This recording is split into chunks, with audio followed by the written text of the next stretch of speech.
Fala galera, tudo bem com vocês? Então, a gente vai estar fazendo o seguinte nessa aula aqui. Essa aula vai ser o encerramento do capítulo 3 que eu trabalhei com vocês na aula anterior. Só que eu estou gravando uma aula diferente porque eu acho que essa aqui vai ser mais interessante, que vocês vão ter um contato direto, né, com as apresentações aí. Acho que dessa forma vai ficar mais legal para vocês. A gente vai estar tratando do capítulo 4, capítulo 3, página 43 e página 44. Peço que vocês sigam a aula, né, assim, acompanhando com a apostila, né, igual eu coloquei lá, já escrito para vocês na orientação, de como é que vocês vão seguir essa aula aí. Tá legal? Aqui nós temos o Iluminismo e a independência dos Estados Unidos. Eu quero que vocês façam um link do que vocês viram sobre o Iluminismo lá no capítulo 1 com essa independência aqui, com a Revolução Americana. Tá? Porque os Estados Unidos da América são a primeira colônia do continente americano a conquistar a sua independência e se organizarem como uma república presidencialista, que vai influenciar as outras nações americanas que vão se formar nesse continente. Vão influenciar o México, os Estados Unidos, o Chile, assim sucessivamente. Menos o Brasil, que o Brasil vai se organizar como um império, como um estado absolutista. Tá? Vai ser a única monarquia do continente americano. O país chamado Brasil. Vamos começar aí? Vamos partir para a aula então? Tá? Tenho essa ideia, viu, pessoal? Que isso vai... Muito bem. Toda revolução tem por base uma ideologia. Há uma influência filosófica. Tá? O John Locke e o Barão de Montesquieu, que foram discutidos lá no capítulo sobre as ideias iluministas, John Locke veio um pouquinho antes dos filósofos iluministas. Vão muito influenciar os Estados Unidos na sua organização enquanto república. Tá bem? John Locke parte do seguinte pressuposto, nessa questão do liberalismo. John Locke defende o direito à vida, direito à liberdade e o direito à propriedade privada, principalmente direito à propriedade privada. Isso é algo que vai muito influenciar os Estados Unidos enquanto uma república federalista presidencial. Tá? Aquele liberalismo político defendido por John Locke, tá? Que ele vai citar aí o sufrágio universal, os Estados Unidos não vão absorver isso inicialmente. Tá? Porque o sufrágio, segundo John Locke no sufrágio universal, todos poderiam participar, né, das decisões políticas e das eleições, independente de cor, classe, gênero, renda, sexo, tá legal? Né? Mas acontece que nos Estados Unidos não será dessa forma. Aí eu vou explicar para vocês aqui, ó, logo no final da apresentação dessa tela. Os três poderes do Barão de Montesquieu, que propõe dividir o poder absolutista em três, ou fragmentar, né, no executivo, legislativo e judiciário, é o que vai dar um pressuposto, né, da organização da República Presidencialista Americana. Tá? Quando eu coloquei aqui uma pré-organização, é que eu destaco o seguinte, que antes mesmo da consolidação da sua independência, as colônias americanas já se viam como independentes. Então declararam guerra à Inglaterra e contaram com o apoio da Espanha e da França. Fiquem ligados nessa participação da França na Guerra da Independência dos Estados Unidos, né, e na derrota da França na Guerra dos 7 Anos. Isso tem muito a ver com a Revolução Francesa que a gente vai estar vendo aí no capítulo 4. Tá? Depois, já em 1787, não coloquei a data aqui para vocês, está na página 43... Tá? 6 anos após a declaração da sua independência, os Estados Unidos fazem o Congresso de Filadélfia. No Congresso de Filadélfia, os Estados Unidos, que quando conquistaram a sua independência, né, em 1781, depois da Batalha de Yorktown, os Estados Unidos se veem no direito de se fazer ou de se construir como uma nação poderosa. Tá? E eles queriam então estender os seus limites territoriais para o Pacífico, né, partir desde Nova York e Washington até a Califórnia. E é o que vai acontecer no século XIX, a expansão do território americano. Após a sua independência, 6 anos após a declaração oficial, a confirmação da independência, a declaração foi em 1776, mas a confirmação só veio em 1781. Os Estados Unidos se organizaram como uma república federalista presidencial, onde a união entre os estados é independente. Os estados americanos até hoje têm políticas independentes. Tem estados nos Estados Unidos em que o aborto é legalizado, em outros não. Tem estados em que o porte de arma é legal, em outros não. Tem estados americanos em que a menor idade penal é de 14 anos ou 13, em outros não. tá? Mas todos eles estão ligados aqui, estão interligados pela União, pelo Poder Executivo. Quem representa o Poder Executivo? O presidente e o seu ministério, o governador e o seu secretariado e o prefeito e o secretariado. O legislativo é representado pelos deputados, vereadores e senadores. E o judiciário, nós temos hoje no Brasil o Supremo Tribunal Federal. Tá? São as ideias de Barão de Montesquieu que influenciaram na organização política do Estado americano.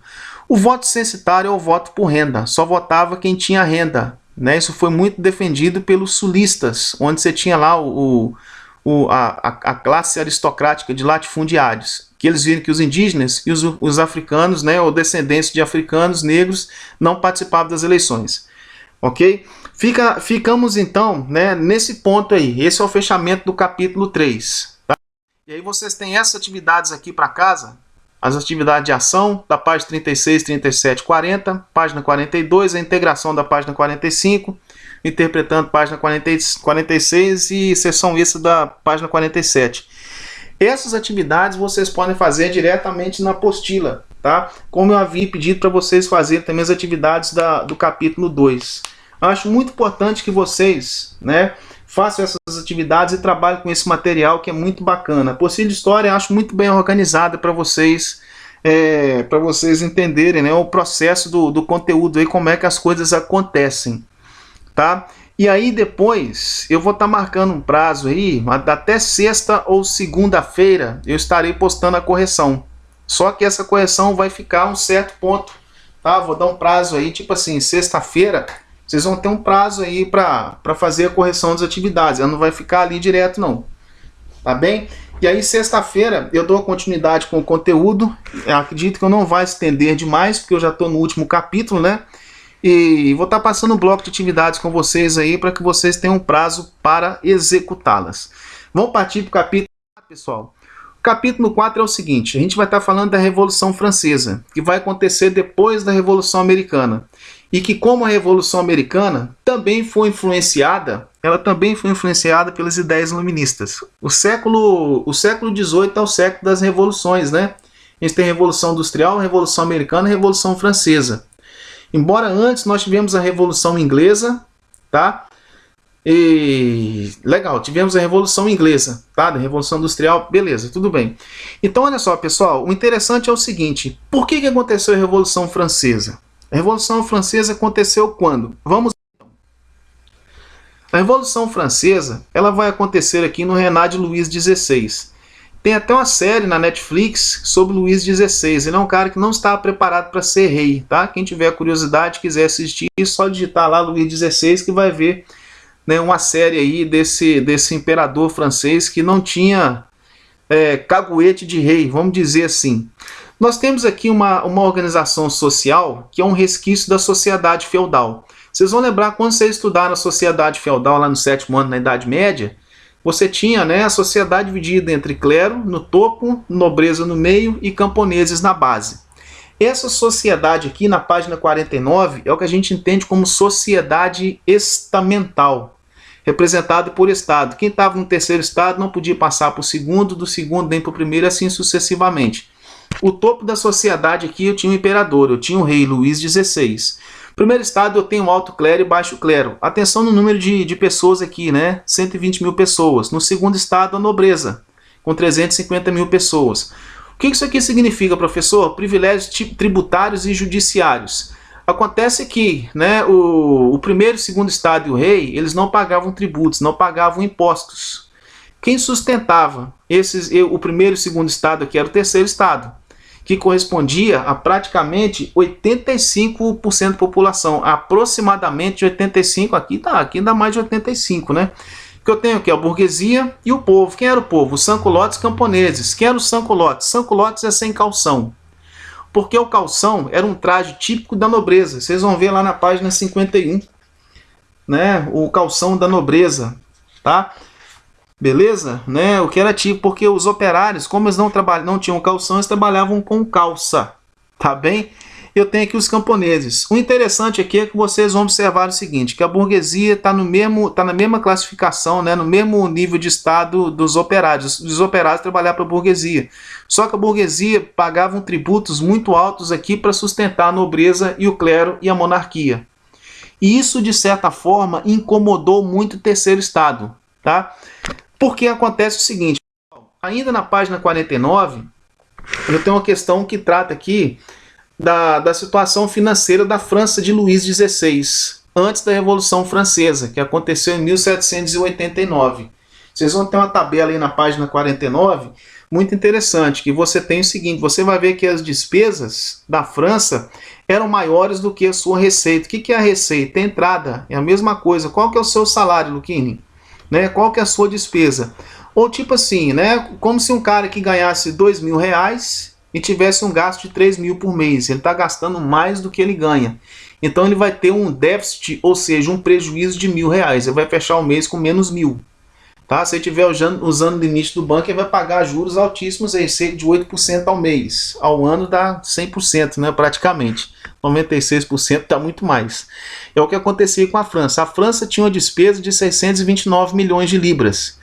Dessa despesa aqui, praticamente a metade, né, ou quase que a metade aqui, um pouquinho mais, destinava-se ao pagamento de juros das dívidas provocadas pelas guerras. Quais guerras? As guerras dos 7 anos e a Guerra da Independência dos Estados Unidos. Porque a Guerra dos 7 anos foi um fracasso para a França.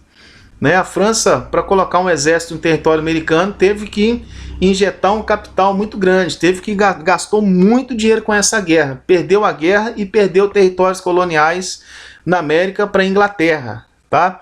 E aí depois, mesmo com todo prejuízo, a França vai investir aí, vai contrair mais empréstimos para ajudar os Estados Unidos na Guerra da Independência em retaliação à Inglaterra. Olha só que absurdo, gente, né? Como uma vingança, tem uma vingancinha da França contra a Inglaterra.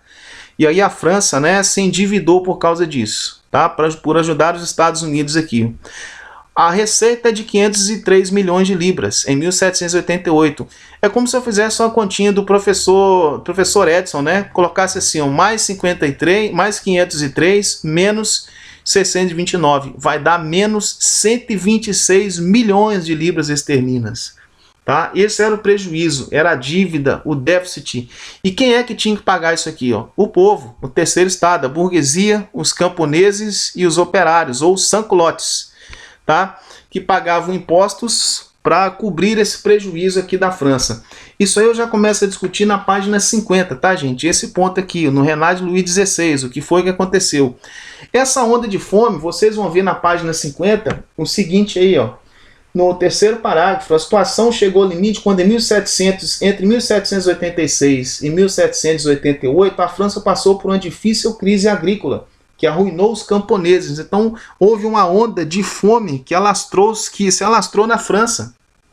E aí você tem protestos, né, rebeliões dos camponeses em contraposição ou em oposição a um outro lado. Enquanto a população, praticamente, né, mais de 80% da população passava fome e pagavam tributos muito elevados, nós vamos ter aqui a corte real, a nobreza em festividades, tá? Né? Promovendo aí grandes banquetes e grandes bailes, tá? Grandes festividades aí. É igual o seguinte, né? Poxa, o trabalhador brasileiro está em crise, né? Tá com queda de renda e o Estado continua gastando muito. E os salários dos deputados, senadores, presidentes, vereadores são exorbitantes diante da crise do povo brasileiro. Pouca coisa mudou, né, pessoal? Vamos passar para o próximo slide então.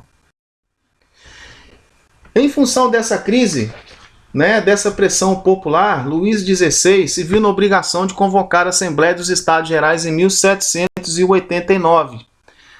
Uma assembleia é um ambiente criado para discussão de determinado assunto, que você vai reunir aí grupos de diferentes segmentos com seus respectivos interesses, tá?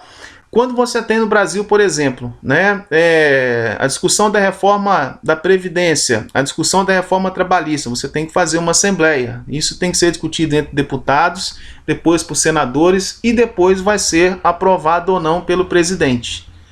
É igual esse auxílio, né, que foi aprovado aí no coronavírus de R$600 ou R$1.200 para os trabalhadores informais e desempregados. Isso foi discutido no Congresso. Quem aprovou foi o Congresso, né, entre deputados e senadores, tá? É o que vai acontecer aqui pelo seguinte: Luís XVI vai convocar a Assembleia dos Estados Gerais, vai reunir o primeiro, o segundo e o terceiro Estado Geral, tá bem? Isso é uma convocação que não acontecia há 175 anos. Mas qual é o problema dessa Assembleia que não vai agradar aqui o terceiro Estado? Que o clero e a nobreza votavam juntos, tá bem? Desculpem, que o clero e a nobreza votavam juntos, de acordo com seus interesses, tá bem? Vamos pensar o seguinte, que foi colocado na votação ali, que agora o clero e a nobreza fossem pagar tributos. E eu tenho 5 representantes de cada estado. Vou tentar explicar didaticamente para ver se fica claro para vocês, tá? Então é o seguinte, entre o clero aí, dos 5 representantes, 3 votam a favor e 2 votam contra, tá bem? E na nobreza, a mesma coisa, 3 votam a favor e 2 votam contra. Então, o que quer dizer? No clero, né, ficou 3-2, então, né, venceu, que o clero não aceita pagar tributos. E da nobreza ficou 3-2, e aí, então, quer dizer, também venceu. Então, eles não vão pagar tributos, tá? Ficou 3-2. E no terceiro estado, eu tenho 5 representantes, que todos votam a favor. Mas aí, se eu for fazer a soma final, eu vou pegar 3 que votaram contra do clero e mais 3 da nobreza, aí vai dar 6, né? E aí eu tenho 2 da nobreza, 2 do clero, 4 que votaram a favor, mais 5 deu 9, então deu 9-6. Então era isso que o terceiro estado queria, que as votações fossem individuais, mas elas não eram individuais, tá? Né? Elas eram assim, o clero e a nobreza votavam juntos, ok? E isso aí, cara, né, que foi uma proposta feita aqui pelo terceiro estado, que foi recusado pelo primeiro e segundo estado. E o terceiro estado, desculpe lá, falei que era 85%, né? É mais de 90%. Ó. O terceiro estado representava praticamente 97% da população. Né? O terceiro estado não se via mais na situação de ter a obrigação de pagar tributos e impostos para sustentar o primeiro e segundo estado na crise que se encontrava. E aí o terceiro estado começou a se movimentar nessa assembleia, e Luís XVI ele reprovou. Se ele revogou, ele reprovou essa ação aqui e fechou a assembleia. Aí o terceiro estado, então, vai se revoltar, né? Porque eles vão ter aquela ideia lá do John Locke, ó, o poder do governante parte do povo, então o governante tem que trabalhar para o povo. E aí você tem um ensaio da Revolução Francesa, que se divide nessas fases aqui que eu vou estar trabalhando com vocês aqui, tá? Assembleia Nacional, Constituinte, a primeira fase, a segunda, a terceira e a quarta fase. Dá uma olhada nessa tabela aqui, que eu vou trabalhar com essa fase aqui, para estar encerrando esse com vocês. Essa foto aqui representa a tomada da Bastilha, tá?